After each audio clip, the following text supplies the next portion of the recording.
crisis, I see the only thing that you're doing is your broadcast. That's, only family can recognize that small portion. So really, this might go out to all those people that are looking at your financial planners and all the people that are in our firm that are working so hard. So I have to give a real big shout out and a big thank you to every single team member of the H&H financial companies, because they have been working. I know they've been working, because I can tell you, I have not worked this hard since I think I was 20 years old. I think this has now been about 7 weeks of 7 days a week, as well as our team. And if you recognize what's been going on, and if you're not with our firm, this is really a good time to step back and say, what are our advisors really doing for us? Because here you have one of the biggest fallouts in a recession in the stock market. So that requires tax loss reharvesting, Roth conversions. You have location optimization. Then what happened was they changed all the tax laws and they undid the RMDs. Or if I said that correctly, they allowed you to undo what you did in your RMDs. So to give you some idea, the entire financial planning team went to work as soon as the market started dropping, and they were putting in 7 days a week trying to figure out, doing the Roth calculations for everybody and figuring out the tax loss harvesting and the rebalancing.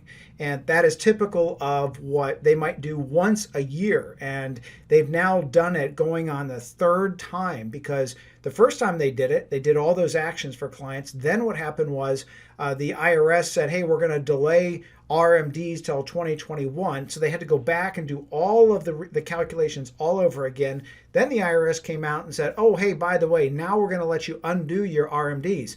So now the team had to go back and figure out, okay, well, what happens now? Should we undo the RMD, pull it back into the IRA, and then bring it back out again into a Roth conversion? So when I look at what the financial planning team is doing on top of that, we had the Secure Act and all those changes. Then what we had is we had the stimulus package. And so, I got to hand it to them. You got 15 people there that have committed 150% to the well-being and the future financial outcome of the clients. And if anybody's sitting back and watching what their advisor is doing and then watching what our planners are doing, and it's not just the planners, they have planners assistants, and then there's the tax team. And so the tax team has gone into overdrive, because with the tax loss harvesting as well as now tax season, and then the changes within that, you have the payroll, the PPP, you have the extension until July 15th. It has just been the craziest year. So again, I'm just going to put a big thank you out to all the financial planning team in our firm, the tax team in our firm, the legal team in our firm, and then even the administrative backups, because they've been helping and jumping in on every single angle. I've seen a lot of crashes. I've been through a lot of crashes, but none of them combined all of these factors at one time. And then to layer it in, they're not even in the same office. So they all had to go home. Now you got 15 people in 15 different places figuring out a new communication. And I got to tell you, compared to some of the other businesses that owners that I've talked to, our team is, wow. Congratulations. Good job, everybody, because you have been doing an amazing job. Now, with that in mind, let me get into trust basics. And again, I'm going to talk about just the understanding, because a lot of times people go get trusts, they don't even know what they have. Or a lot of times people are convinced to get a will, and because they'll say, I don't have enough money for a trust, or a trust is too expensive, or whatever it is. I'm going to kind of clear that up for you. All right, so let's go ahead and get started here. So what is the purpose of an estate plan? Well, number one, it is to be able to reduce, eliminate, or mitigate the risks and costs if you get sick and for when you die. As you notice, I didn't say if you die, it's for when you die. So you know that in this country, our great United States, there's two things you can't escape: death and taxes. And I should have put another one in there. The third thing is cost to die. It costs money to die. The problems with the not having an estate plan is that if you don't, you could be subjected to surrogate and or guardianship court, probate, con artists. Boy, that's one I've seen so much over the years. And you'll see why in a little bit when we talk about wills and making everything public. Believe it or not, family members.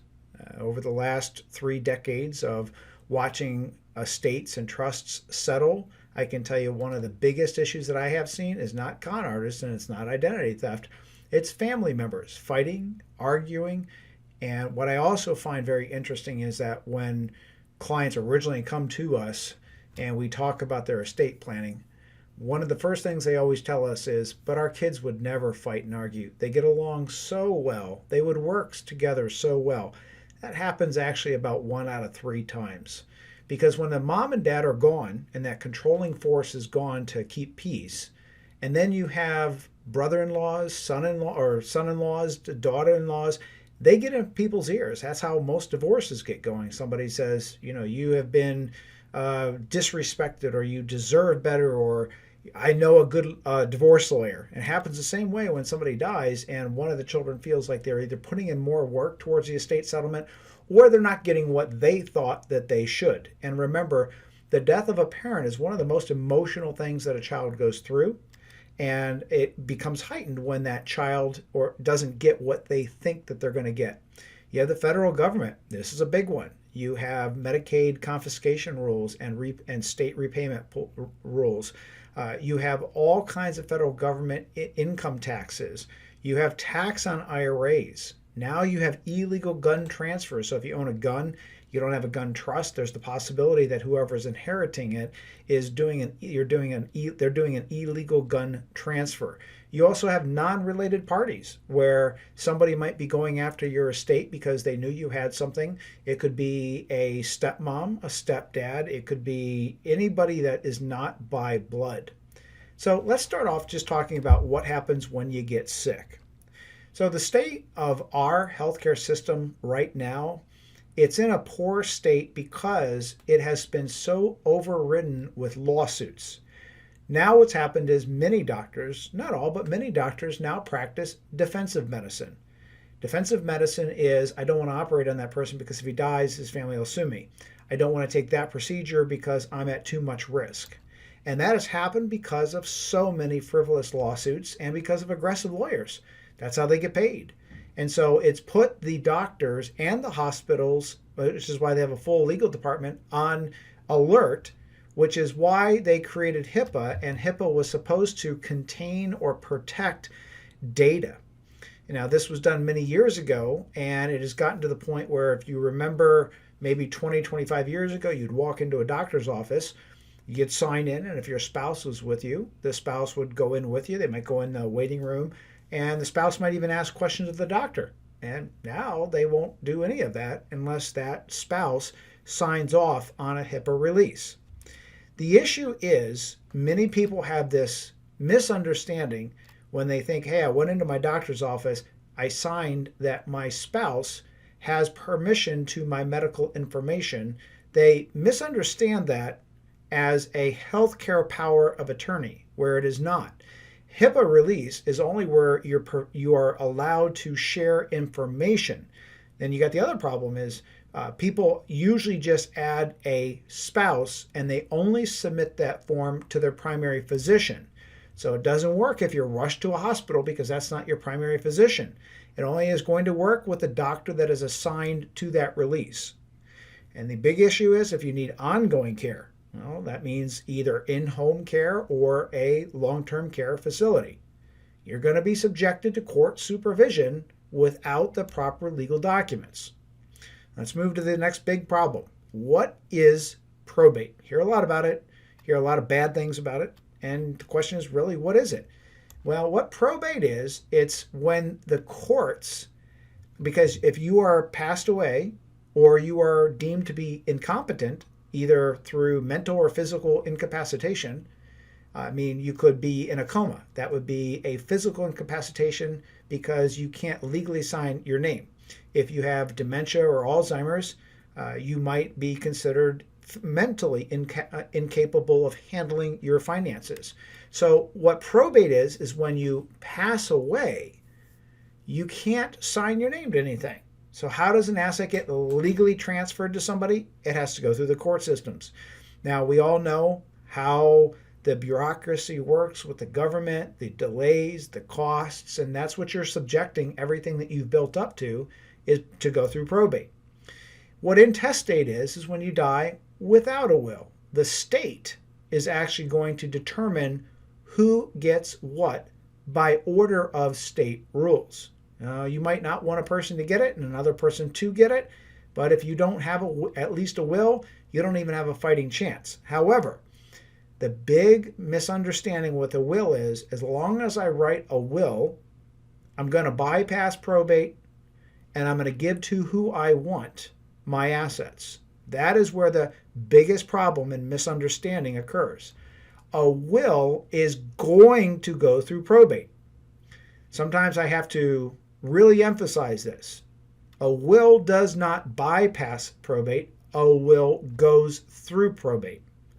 Now, in normal times, the average time for a family to get through probate is a year or two and a year and a half, and it's anywhere between 3 to 7% as a minimum. I have seen them as high as 15% when families argue or there's hard to value assets, or there are assets in a multitude of states, or there's non-liquid assets. So there's a lot of scenarios where probate can really go up in cost. So in a typical situation, a $100,000 estate could cost as much as $5,000 to $10,000 to settle. And the biggest issue is if people have property in multiple states, the probate must be opened in every state where there's an asset.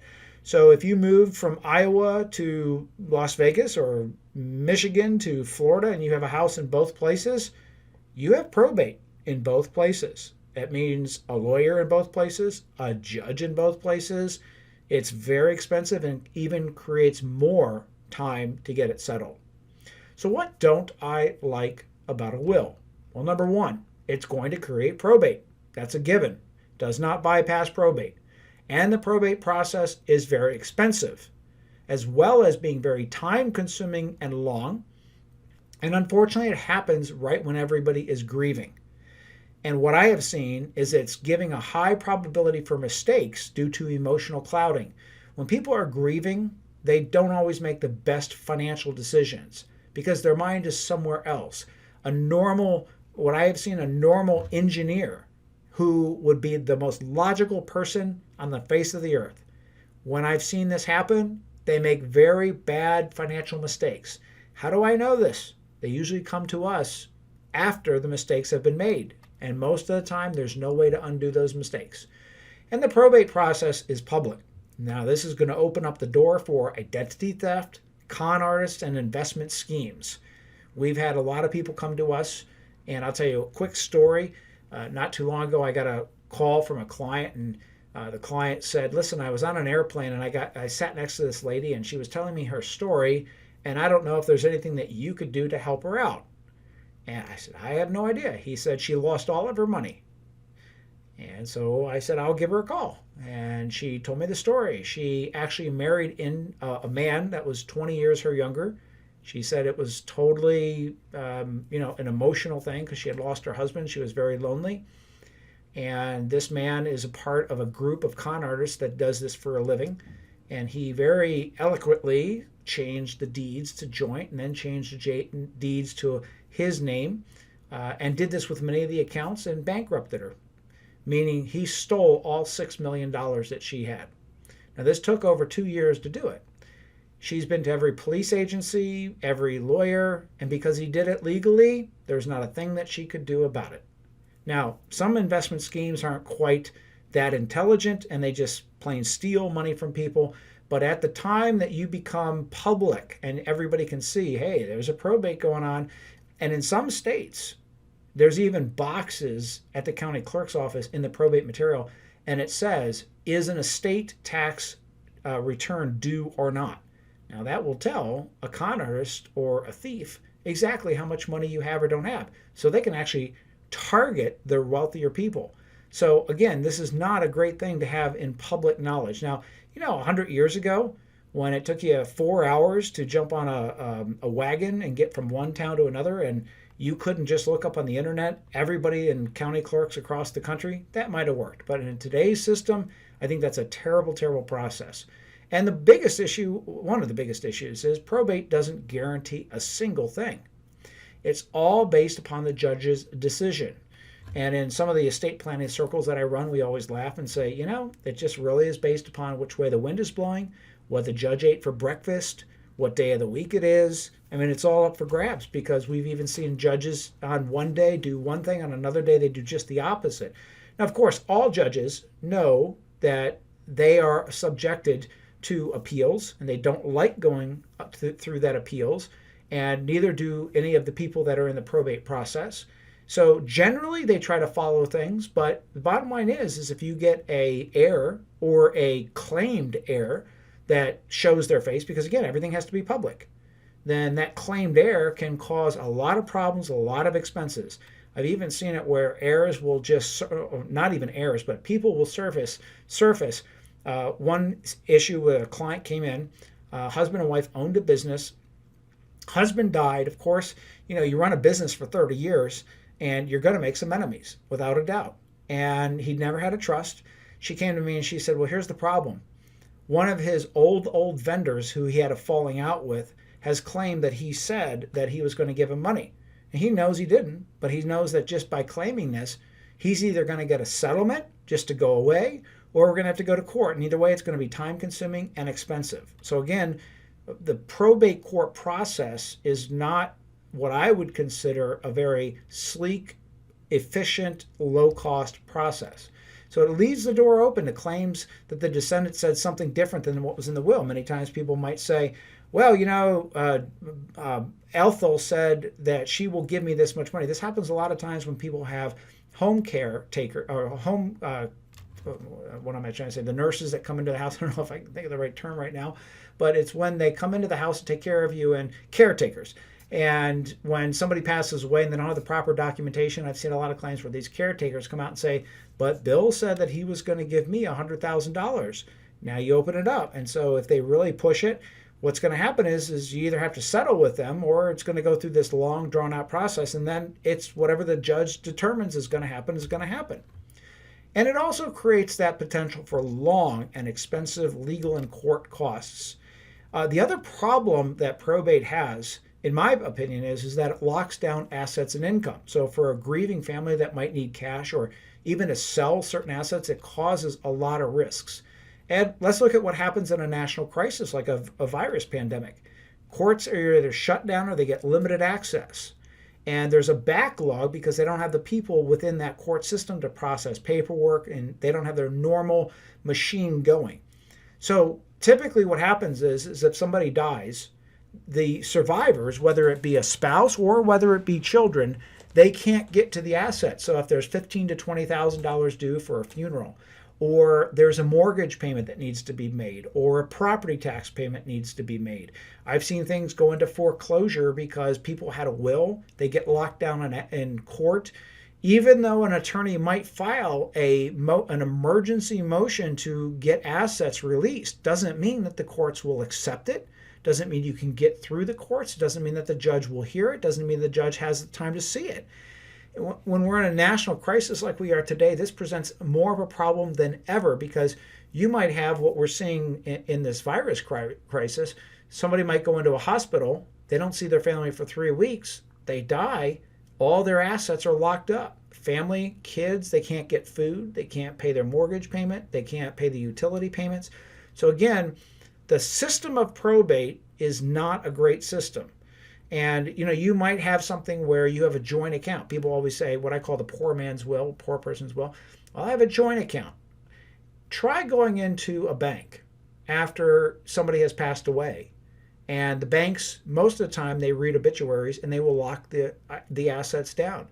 The other thing people will say is, well, why don't I just use a TOD? The banker told me I don't have to worry about a will or a trust. I'm just going to put a transfer on death. That's where you fill out an additional application and you go into the bank and it transfers to you at death. That's fine as long as you're not sick, as long as you don't pass away. It's also fine as long as the other person isn't sick, because that if the other person is sick or incompetent to handle their money, a transfer on death doesn't work. So again, a lot of times people try to take shortcuts that end up blowing up on them. Last is there's no way to restrict or protect assets from going outside your family. So here's an example. Let's say I have a husband and wife, and they have two children, a boy and a girl. And in their will, they say, I want to leave 50% to my daughter, and I want to leave 50% to my son. So here's what happens. Let's say mom and dad die in a common car accident on Monday. Now, on Tuesday, the son is alive. But of course, the assets have not transferred yet because it has to go through probate. You're talking about a 12 to 18 month period of time. Let's say 3 months down the line. Now what happens is the son dies. Who is entitled to that money? Well, remember, mom and dad died on Monday. So at the time of mom and dad's death, the son was legally entitled to that money. Now, because he didn't get it at this point, doesn't matter. It was legally his. If he's married, his wife is legally entitled to that share. So even though the son might die 3 months later, because probate hasn't settled, that money does not automatically pour over to the daughter. That money will now go to the daughter-in-law. If she remarries, if she do whatever she wants with it, but it doesn't keep it within the family. So the problem that I have with a will is there's no way to control that. Now, a lot of times, I'll give you another example. Mom and dad die on Monday. They leave the assets equally to the son and to the daughter. The son 3 months later gets divorced or files for divorce. Now what happens? That inheritance becomes part of that divorce settlement. So again, another reason why I don't like a will. And what don't I like about financial durable power of attorneys? Well, when you do a financial power of attorney, you have to choose between a springing power of attorney or a durable power of attorney. And what I don't like about springing power of attorneys is that you must get two doctors to agree that you're unable to handle your affairs, whether it's because of mental or physical incapacitation.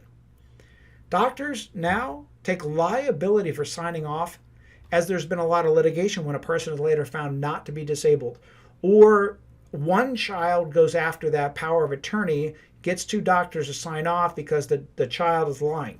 We have in many states in the United States where guardians, and these are non-related people, will get two doctors to agree, get the courts to assign the power of attorney to them, and then they drain people's accounts. So again, I still do not like springing power of attorneys. And then in today's world, what we've experienced is it's next to impossible to get two doctors to agree at the same time.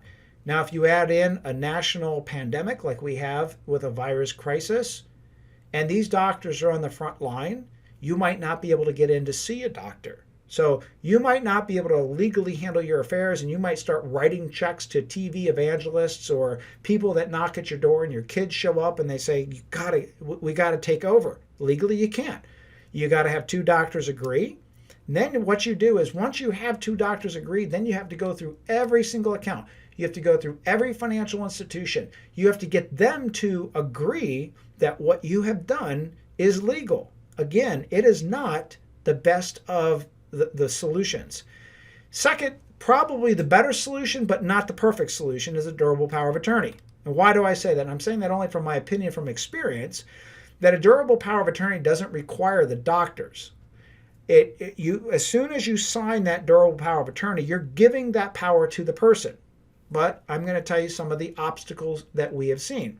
One, your kids get control of that durable power of attorney, and they want to hurt you because you have an argument with them. They legally have the right because you've given them that paper to control your financial assets. So an upset child may take advantage of a parent. It could be a con artist that steals it, and they pretend they're somebody else. They pretend whoever you've named.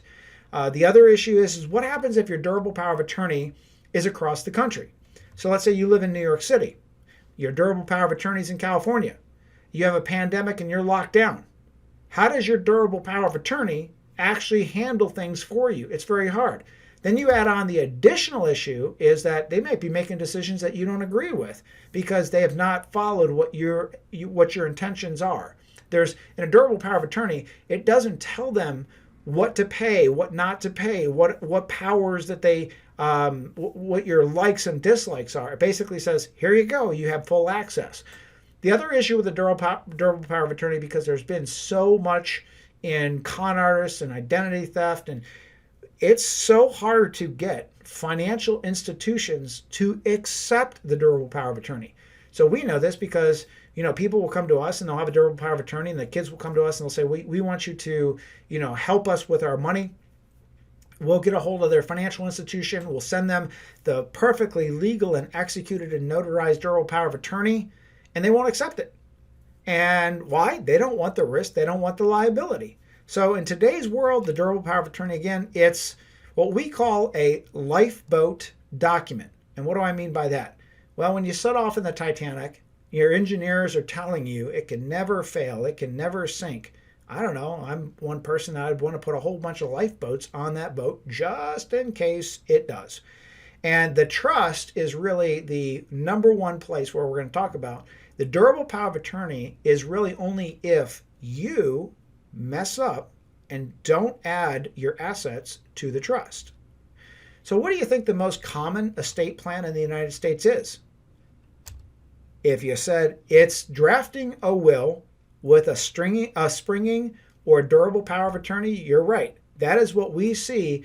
9 out of 10 times people will come in with a will and a durable power of attorney. What is a trust? Because this is our alternative. Well, a trust is, just visualize it like a giant vault. And in order to get in that vault, you have to have a combination. Now, while you're alive and you're healthy, you're the only one with that combination. If you get sick or if you pass away, you've already named people in the trust that will get the combination. That's the easiest way to understand it. And in that vault, you have to put things in that vault. You have to put your house, your bank accounts, your brokerage accounts, etc. Okay? So what is it that I like about a trust? And again, I've been doing this over now 35 years, and the question is really not based on a legal aspect, but when we settle an estate and we have to deal with the financial institutions, we have to get quick access to money. We have to bypass a legal department at a long-term care facility that wants to review a durable power of attorney versus a trust which immediately passes that combination lock onto somebody else. Well, it's because, number one, it avoids probate. There's no restrictions on while you're alive or when you're healthy what you can put into it or take out of it. And there's no restrictions on what you spend or where you spend it. Now, if you get sick, there's no power of attorney needed. The trust replaces the durable power of attorney or the springing power of attorney. Those two documents only cover assets that are not in the trust. So when there's no durable power of attorney, the trustee you've named as your backup, remember that's the person that gets that combination, they're now the ones that can handle assets, bills, and there's no lockup in the asset time. Like in a will, you die, the next day, assets are locked down. Legally, nobody can sign for those assets. The way it works in a trust, if you die on Monday, by Tuesday, the new trustee is taken over, and there's no legal court or document or lawyer needed. Now, you can have multiple backup trustees just to ensure the continuation of management. Remember, like the Titanic, have a backup to a backup to a backup. If there is an estate tax, which we fully anticipate coming very, very soon in a big and bad way, so if there is an estate tax, a trust can potentially double the exemption that you get to save your family estate tax. After your passing, the trust can provide ongoing asset protection. Now, in trust, the video tutorial for Trust 2, or the broadcast for Trust 2, I'm going to explain the difference between a probate-only trust and a bloodline trust. But if the trust is drafted properly, it can provide multi-generational asset protection. So it can go to spouses, children, grandchildren, even great-grandchildren. And it's also depending upon the state in which you draft the trust, they could get asset protection. Some trusts or some states will allow asset protection on secondary generation trusts. So even if a child gets sued, divorced, in trouble with the IRS, becomes disabled, certain states, depending upon the type of trust you have drafted, can protect those assets forever. If a trust is better than a will, why do most people get wills? Well, trusts have been thought of only for the ultra wealthy. People will come to us and say, I don't need an estate plan. That's for some giant mansion somewhere in the British or in the English countryside for some duke. I'll explain it's not, because if you have a $100,000 estate, it's going to cost 3 to 7%. So I think the big attraction to a will is the cost. The cost for a will is between $300 to $900. The cost for a trust is between $2,500 and $5,000. And here I'm going to tell you a little story. So when I started getting into the estate planning field, I was taken under the wing of a very prominent estate planning lawyer.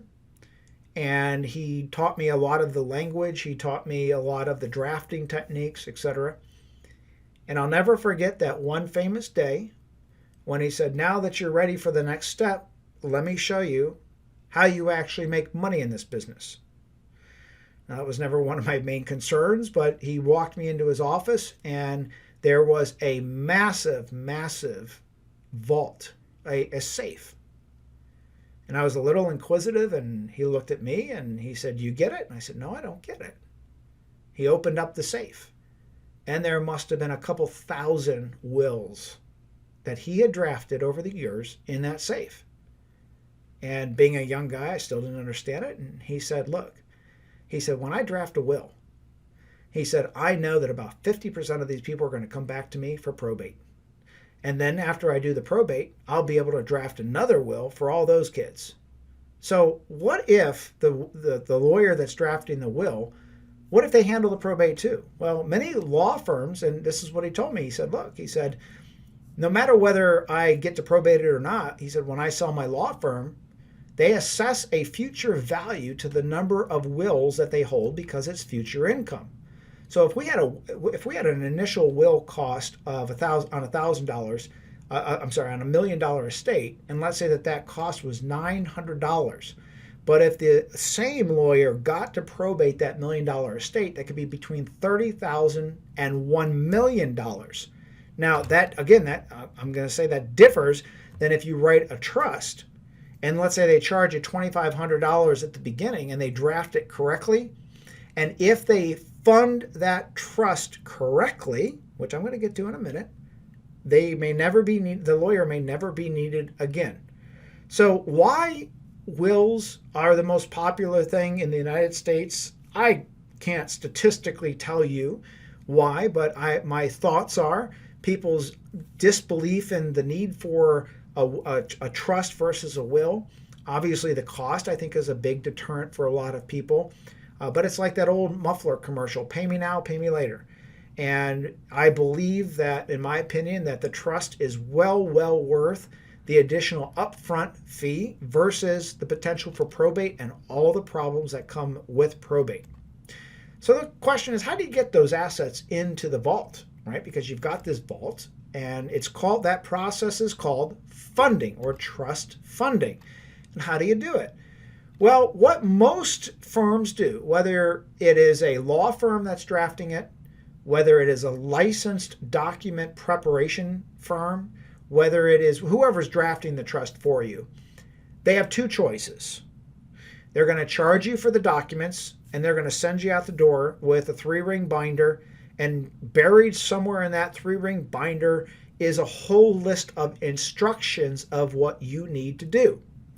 Now, what my experience has been is, over the years, about 9 out of 10 times when people come into our office and they're bringing all of their financial data with them, that is their tax returns, their investment statements, their insurance policies, their trust and wills, and when we review their trusts that might have been drafted 3 years, 5 years, 10 years ago, the instructions on how to trust fund are in there. However, they haven't done it. And so I've interviewed him. I said, why did you do this? Or what was the experience? And I said, well, here's how it worked. My spouse and our neighbor died, and he was kind of a young guy. So we got this, feeling, hey, it's time to create an estate plan. We need to get this done. So we went to the Yellow Pages, we Googled, we asked friends who we should get to do this. And, we kind of sorted it down. We met a couple, people that did it, and we finally found somebody that we really liked. And that's the biggest mistake. People go, oh, I really like that person. That has nothing to do with their capacity or competency on drafting or protecting your assets. So they say, I found somebody I really liked and the price was reasonable. So, okay, what happened next? Well, we got the trust drafted, and then I said, well, how did that work? Well, that person called us into the office, and they asked us, who would you want to handle affairs if we got sick or died. We told them. They told us to come back in 2 weeks. 2 weeks, we come back. And on their conference room table, I hear this so often, all these papers are laid out, and they said, we want you to review this and make sure it's right. And so I'll say, well, then what happened next? Well, then my spouse and I looked at each other after about 15 minutes of reading all this legal stuff like, here to, within, there to, pecuniary amounts, estate planning, portability. And we looked at each other and says, I don't know. I kind of like this guy. He seems like he's pretty smart. He's got a nice office. He's got to know what he's doing. Why don't we just sign this thing and go to lunch and get this thing over with? I hear this so often. And then what happens is they come in years later, 3 years, 5 years later, we're reviewing things, and we'll see the house isn't properly deeded. The brokerage account statements are not properly in the account. The beneficiaries on IRAs, life insurance, and annuities are not retitled. All these things are not done. So they've paid for this trust, yet when they die, it's as if they don't even have a trust or a will because it's nowhere. It's still in that person's name. And that is a problem. So part of, I would say, 50% of protecting your assets is getting the trust drafted, but the other 50% is getting it funded and funded correctly. So the houses, the deed is changed to the name of the trust. Bank accounts are changed to the name of the trust. I know I'm harping on this, but it's really sad to see somebody, a family, kids will come in and they'll say, can you settle our estate for us? Yes, we can do that. And we'll say, do you have a trust? Yes, here's the trust. And then we say, do you have a list of assets? They bring in the assets. All the assets are outside the trust. Guess what? We got to go through probate. So that's what's so frustrating. Brokerage accounts need to be put in the name of the trust. IRAs and retirement plans, the beneficiary is changed either to the name of the trust or a special IRA trust. LLC and business interests, the shares or membership interests are changed to the name of the trust. Collectibles, could be a gun, golf clubs, jewelry, whatever it is. There's an inventory sheet with photographs. Those are added to a Schedule A of the trust. A Schedule A is simply a separate sheet to list out tangible property. Now, automobiles are, 50-50. They can be changed to the trust, but it's not always advisable because some states allow what's called simplified probate on automobiles. Not quite the same as full probate. Life insurance policies must have the beneficiaries changed to the name of the trust. And annuities do not have the annuity owned by the trust. Only change the beneficiary to the trust. Now, what do you do after you fund your trust? So let's say you've gotten your trust drafted, you've gone through the whole trust funding, everything is done now. What do you do now? Well, number one, ensure that no assets or income sources are ever in your name or a joint name. Keep on the lookout for this. I'm going to tell you another quick story. This is back, I would probably say, in the early 90s. I had a practice in Sarasota, Florida, and we had a nice estate planning lawyer that we were working with, and he came in and drafted the trust, and we worked with the client on funding the trust. We thought we did a great job. We checked, double-checked, made sure that every single asset item was in the name of the trust. Well, 6 months later, the client comes back and says, unfortunately, I've got pancreatic cancer. I've got a short time. And poor client passed away within 6 months. And so I attended the funeral, and I talked to his wife, and she said, what do I have to do? And I said, absolutely nothing. We did everything. You don't have to lift a finger. You don't have to do a single thing. You don't have to hire a lawyer. You don't have to go to court. You don't have to do anything. Everything is done. Felt pretty good about that job. And later on, I think it was about maybe a year and a half later. So apparently, there's a grieving period that everybody goes through, and this took a little while for her. And she called me up and said, hey, I finally got a chance to start cleaning out. His name was Henry. Henry's bureau, the sock drawer in the closet, and took her a year. And she went on to say that when I was clearing out his sock drawer, I was moving the socks and I noticed this little seam in the bottom of the desk drawer or the drawer. So I moved the socks over, and sure enough, there was a stock certificate. It was laid upside down, and the coloring was the same as the wood. So I didn't even know that Henry had put it there. He probably forgot he had put it there. I said, okay, well, bring that stock certificate by. Let's take a look at it. Well, she brings it by, and, it was in a software company, but unfortunately, it was in and issued in Henry's name. He forgot about it, never brought it in. We never got it into the trust. And so at that time in the court systems in that location in Florida, it was about $2,500 to go through probate. That was the minimum cost to get it through, minimum. And this would assume that the assets were very small. Now, this asset at that time did not qualify under the simplified probate at that time. And the asset was about $750, the stock. So I said to my assistant at the time, how are we going to break this to Doris? I said, this stock is less than the cost of probate. And she had actually a pretty good idea. She said, why don't I run down to Walgreens and I'm going to grab one of those picture frames? And I said, well, what are you going to do with that? She goes, well, bottom line is she can't get this thing through probate. It's going to cost her more to get it through probate. We might as well give her a picture to hang on the wall. And so when she came back in, the client came back in, and I said, Doris, Shirley had a great idea. She said, here's what we have to do with this stock certificate. She goes, I don't understand. I said, bottom line is, it's in Henry's name. It's going to be more expensive to get it out of his name than it is going to be to get it through probate. And so time went on, and she ended up passing away, and her daughter, Lisa, came in, and we helped settle everything from that estate standpoint. And she said, I don't understand. What is this stock certificate that's sitting inside of this little picture frame? So I explained to her the story, and she said, well, what do I do with it? I said, there's nothing you can do with it. It's just lost money. So when people come in and they'll say, well, it's only a joint account for $1,500. Well, unfortunately, it's going to have to either go through simplified probate, and that may or may not be more than the account is actually worth. So keep on the lookout for any assets that are not named in the trust. Make sure that you understand you're now working under an alter ego. This is not your money. It's your trust's money.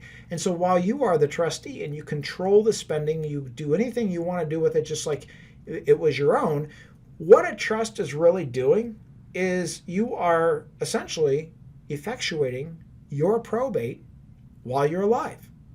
And so you are putting it into a different name, a name that is transferable. It's not in a human name. So you would sign your name as TTEE. That's acceptable. And so it's indicating that you're signing as the trustee, not as your own name. Here's another recommendation. Do not give out the paper document to anyone. We've had many cases over the years where clients would come in and their children or their spouses of children would do what's called a slip sheet. This is where, with modern word processing and computers, they can take a sheet in a trust and they can duplicate it but change who the beneficiaries are and swap it out. And unfortunately, depending upon the situation, they can claim that they are the beneficiaries. And the more paper documents that are given out, the harder it is to track it down.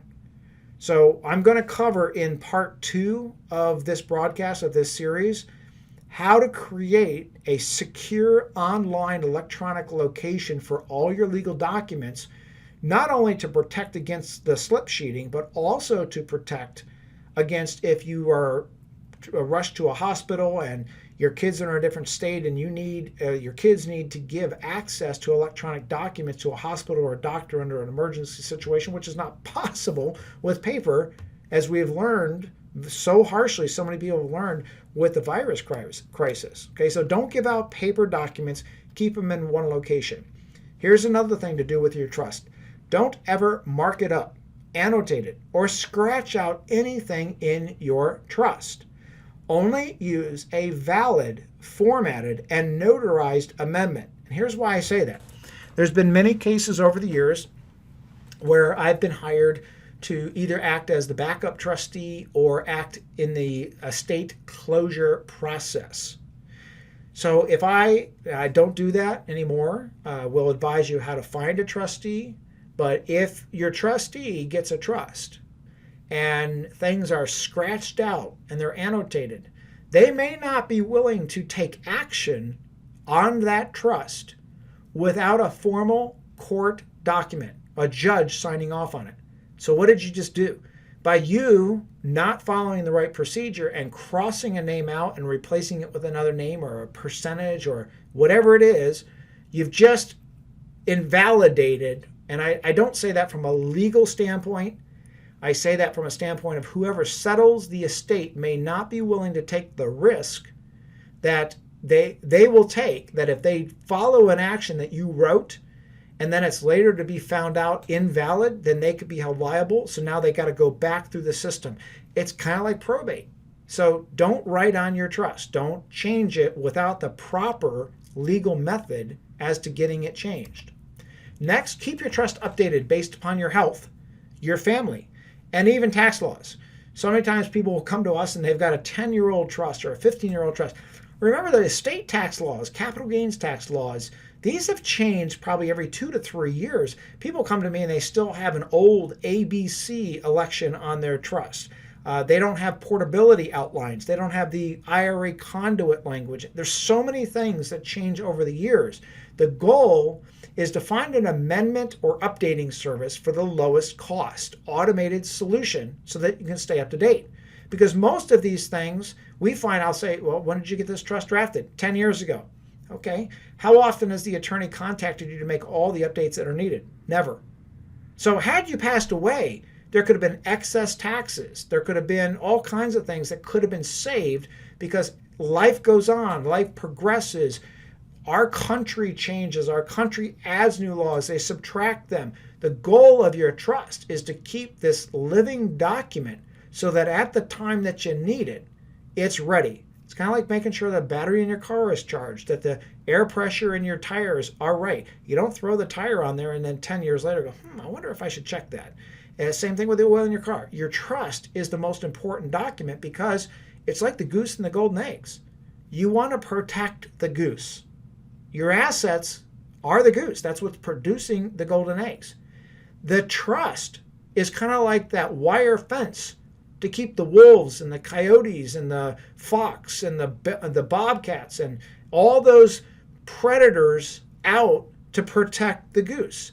But, that fence, that can wear out. It could get holes in it. You just got to make sure that it is always secure. So in Trust Part 2, we're going to cover how do you choose your trustees correctly? Do you want a probate-only trust or a bloodline trust? And what are the differences between the two? And what kind of protections do you want for the beneficiaries? Do you want alcohol and drug? Do you want to protect them against spouses? Do you want to protect them against lawsuits? What do you want? Do you want to have incentive clauses, which are going to be the favorite thing that I talk about in Trust Part 2, because these are things that I've come up with over the years after managing trusts and having to give money out to kids at 18 and young kids that never deserved it because the parents or the grandparents never thought through really what could that money do in destruction to a young person. So incentive clauses and what kind of protections do you want to put in place there? And then how do you go about correctly managing and updating your trust? Also, we're going to cover how do the other estate planning documents tie into your trust? And what is the difference between the simple will and a pour-over will? What are advanced directives? We're going to cover the DPA, the durable power of attorney, the spring power of attorney, how that falls into what you're doing with your trust, and then healthcare power of attorney. So again, I think the most important thing that you can think about with your trust is look at it like this is my wall. This is my fence around all of my assets. And while you might have put that fence up once, it does need occasional checking. So with that in mind, hopefully you've learned a lot from Trust Part 1. and I'll look forward to joining you back when I cover